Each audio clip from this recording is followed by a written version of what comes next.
Kalau ex kau nampak kau pakai kereta ni, dia terus kata, okay, steady sekarang. Memperkenalkan Toyota Vios 1.5 J-Spec tahun 2018.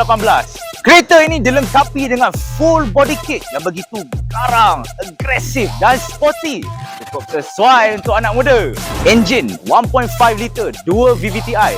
Cukup smooth, pickup sedap and tak semput langsung walaupun naik bukit. Di bahagian sisi kita ada standard 15 inci rim, tayar Michelin dan keyless entry.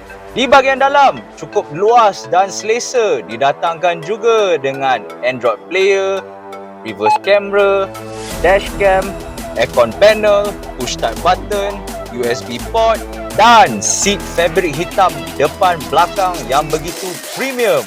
Di bahagian belakang kita ada spoiler, diffuser dan boot space yang melebihi 503 liter. Harga bodi dalam RM42,800, bulanan dalam RM600 lebih, ikat 9 tahun. Korang nak kereta jimat tapi nampak steady? Jangan lupa untuk kontak saya Alfi dan jumpa korang di Express Auto.